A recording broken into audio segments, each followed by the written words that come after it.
आज Doubtnut app download करें। Doubtnut पर अपने सभी गणित, रसायन विज्ञान, भौतिक विज्ञान और जीव विज्ञान के डाउट्स का करो सफाया। बस प्रश्न की फोटो खींचो, एक ही प्रश्न को क्रॉप करो और तुरंत वीडियो सोल्यूशन पाओ। अभी डाउनलोड करें। हेलो स्टूडेंट्स, हमें क्वेश्चन गिवन है कैसे प्राप्त करेंगे, उसका हमें रासायनिक समीकरण लिखना है। ठीक है, 5 पार्ट्स हमें यहाँ पे दे रखे हैं।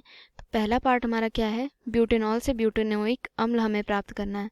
ब्यूटेनॉल का सूत्र क्या होता है, CH3 CH2 CH2 COH। ठीक है, ब्यूटेनॉल है मतलब कि इसमें हमारे पास अल्कोहली समूह भी होना चाहिए और 4 कार्बन होने चाहिए।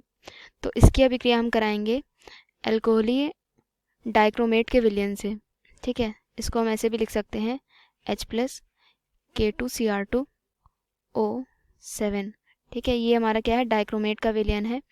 जब हम इसकी अभिक्रिया डाइक्रोमेट के विलयन से कराएंगे तो हमें सबसे पहले क्या प्राप्त होगा, तो हमें यहाँ पे एक एल्डिहाइड प्राप्त होगा, क्योंकि K2Cr2O7 क्या है, ये ऑक्सीकरण करता है जो भी हमें यहाँ पे दे रखा होता है। ठीक है, तो यहाँ हमें क्या दे रखा है, अल्कोहल है, तो अल्कोहल का ये क्या करेगा, ऑक्सीकरण करेगा। और ऑक्सीकरण जब भी हम अल्कोहल का करते हैं तो हमें क्या प्राप्त होता है, हमें एल्डिहाइड प्राप्त होता है। ठीक है, इसका सूत्र हम लिख लेते हैं CH3 CH2 CH2 C। और क्या होगा कि ये जो OH है, ये OH किस में कन्वर्ट हो जाएगा, CHO में कन्वर्ट हो जाएगा, CHO।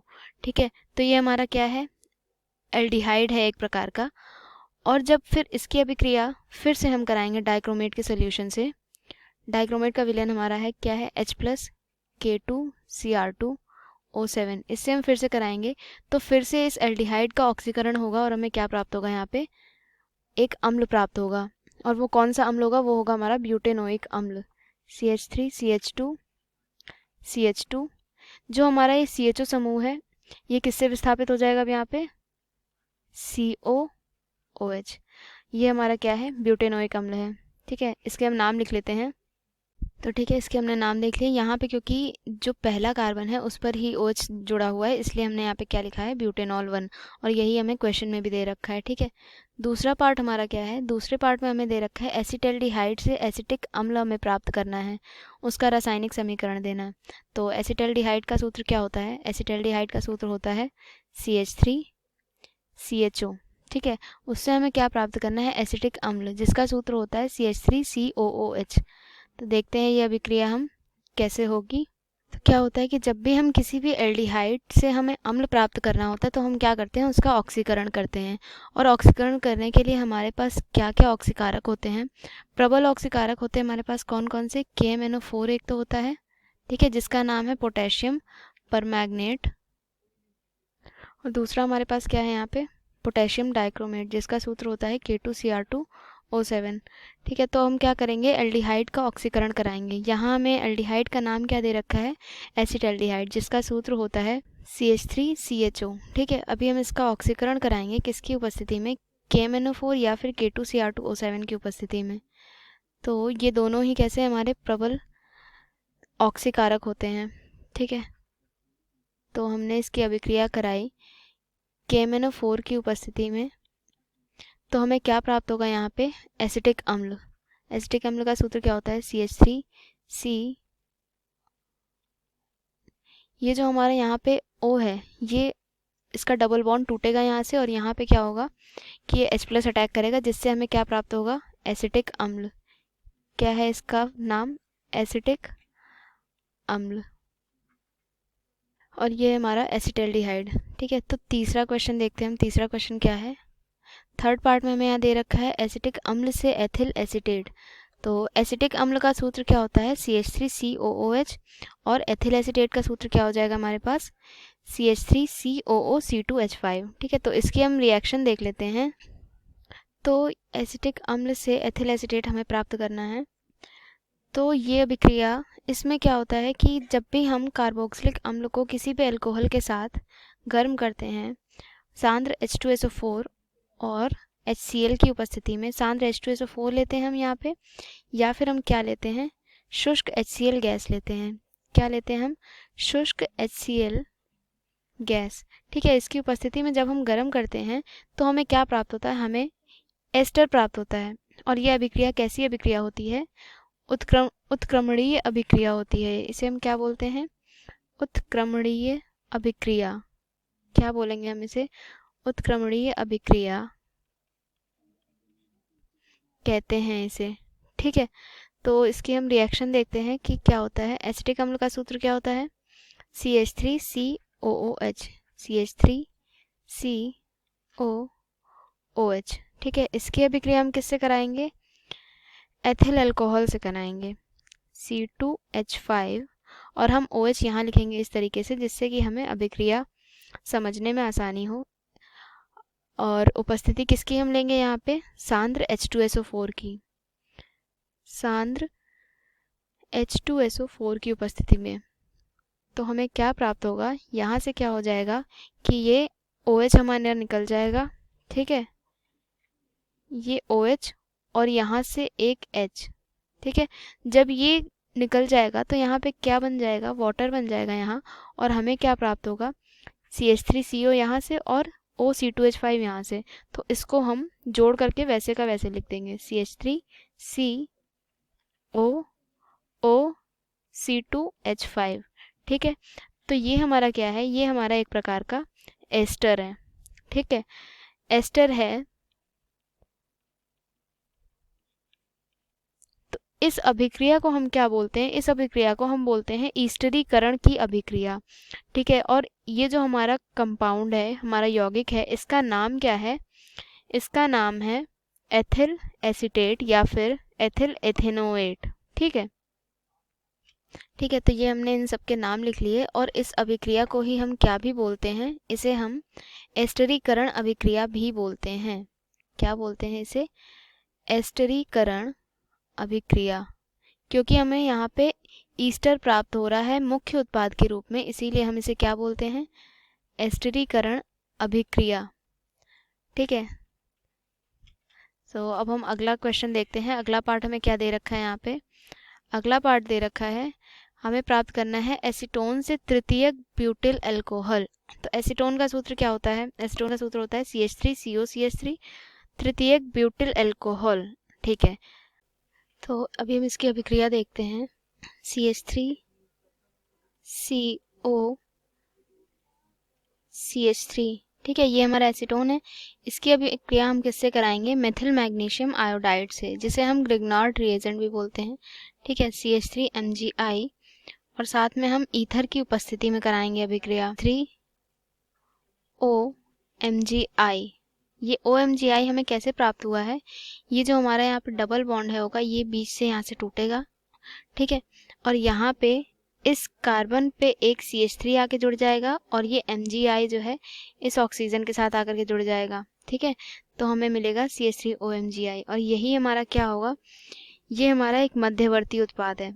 इसके बाद हम क्या करेंगे? इसका हम H2O से अभिक्रिया कराएंगे, जिसे हम ये भी बोल सकते हैं कि हम इसका प्रोटोनीकरण करेंगे। ठीक है, तो इसकी अभिक्रिया हम किससे कराएंगे? H2O से कराएंगे, या हम H+ भी ले सकते हैं। तो उससे हमें क्या प्राप्त होगा? हमें एक अल्कोहल प्राप्त होगा, CH3CCH3CH3। ठीक है, और इसके साथ यहाँ पे हमारे पास क्या आ जाएगा? जब ये H2O अभिक्रिया करेगा इससे, तो क्या होगा कि इस O को H मिल जाएगा। ठीक है, H+, और MgI ये हमारा पॉजिटिव है, तो इसको हम OH- दे देंगे। तो हमें यहाँ प्राप्त होगा OH, और साथ में अतिरिक्त उत्पाद के रूप में हमें क्या प्राप्त होगा? MgOHI।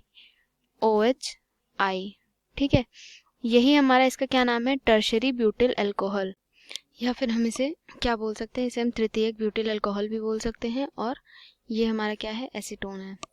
इसका ही हमारा तृतीयक ब्यूटिल अल्कोहल को ही हम अगर इसका IUPAC नाम लिखें तो क्या हो जाएगा? वो 2-मेथिल, ये हम इसका IUPAC नाम लिख रहे हैं। ठीक है, ये हो जाएगा हमारे पास 2-मेथिल प्रोपेन 2 ऑल। ठीक है, 2-मेथिल प्रोपेन 2 ऑल। ठीक है, तो ये हो गया इसका हमारा IUPAC नाम। अभी हम फोर्थ रिएक्शन देख लेते हैं कि चौथी अभिक्रिया हमें, चौथा पार्ट कौन सा है।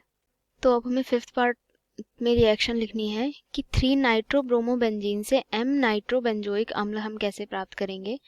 तो 3 नाइट्रो ब्रोमोबेंजीन लिखा हो या फिर M नाइट्रो ब्रोमोबेंजीन लिखा हो, दोनों में एक ही बात है, क्योंकि थर्ड पोजीशन ही हमारी कौन सी होती है, मेटा पोजीशन होती है। यहाँ पे भी हमें क्या दे रखा है, M नाइट्रो बेंजोइक अम्ल। M का मतलब यहाँ पे क्या है, मेटा है। ठीक है, तो अभी हम इसकी अभिक्रिया देखते हैं। तो 3 नाइट्रो ब्रोमोबेंजीन हम बोले या हम बोले 3 ब्रोमो नाइट्रोबेंजीन, एक ही बात है। इसका हम सूत्र देखते हैं, तो इसमें क्या होगा कि एक बेंजीन हमारे पास रिंग होगी, ठीक है, और उसमें हमारे पास ब्रोमीन और नाइट्रो समूह जुड़ा हुआ होगा। ब्रोमीन यहाँ पे जुड़ा है, ठीक है, और नाइट्रो समूह हमारा कहाँ जुड़ा होगा, इस पोजीशन पे। क्यों, क्योंकि यहाँ लिखा हुआ है ना 3 नाइट्रो ब्रोमोबेंजीन, तो 3 यानी कि ये हमारी थर्ड पोजीशन है। फर्स्ट ये, सेकंड ये, थर्ड ये, ठीक है। यहाँ से हम काउंटिंग करेंगे तो ये, और 3 नाइट्रो पोजीशन का मतलब भी यही होता है कि ये हमारा मेटा पोजीशन पे होना चाहिए, और मेटा पोजीशन हमारी यही है, ठीक है। तो इसकी अभिक्रिया भी हम कराएंगे Mg ईथर की उपस्थिति में, ठीक है, Mg ईथर की उपस्थिति में। तो जब ये Mg ईथर की उपस्थिति में अभिक्रिया करेगा तो ये क्या बना देगा, ये बना देगा एक ग्रिग्नॉर्ड अभिकर्मक। वो क्या होता है, देखते हैं हम उसका सूत्र। ये हमारे पास एक बेंजीन रिंग होगी, NO2 अपनी पोजीशन पर ही रहेगा, मेटा पोजीशन पे था ये, ठीक है।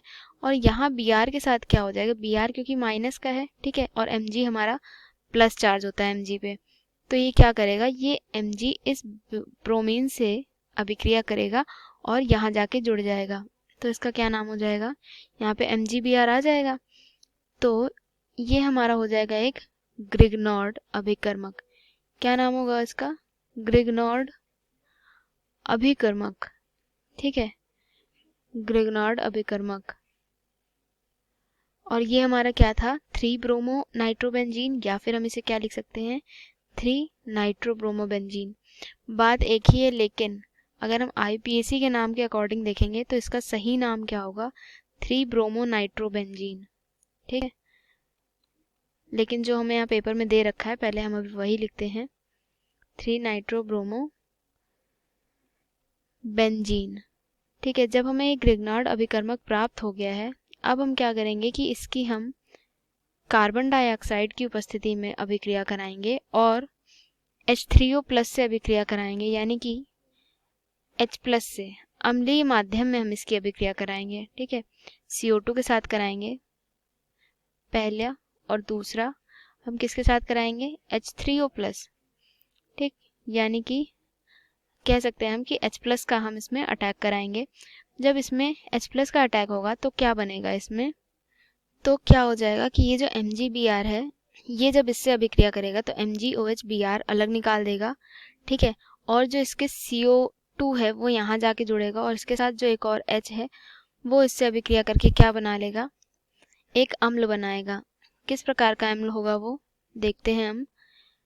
तो नाइट्रो तो हमारा सेम पोजीशन पे रहेगा, मेटा पोजीशन पे था, ये हमारी मेटा पोजीशन है, और यहाँ पे हमारे पास क्या आ जाएगा, एक अम्ल बन जाएगा, ये COH समूह जुड़ जाएगा यहाँ पे, ठीक है। तो इसी का नाम क्या है, इसका नाम है, क्योंकि अगर हम यहाँ से नंबरिंग करें 1 2 3, तो थर्ड पोजीशन पे नाइट्रो है, तो हमारा ये क्या बन जाएगा, 3 नाइट्रो, या फिर इसे हम क्या भी बोल सकते हैं, M नाइट्रो भी बोल सकते हैं, 3 नाइट्रो बेंजोइक अम्ल, 3 नाइट्रो बेंजोइक अम्ल, या फिर हम इसे क्या भी बोल सकते हैं, और M नाइट्रो बेंजोइक अम्ल।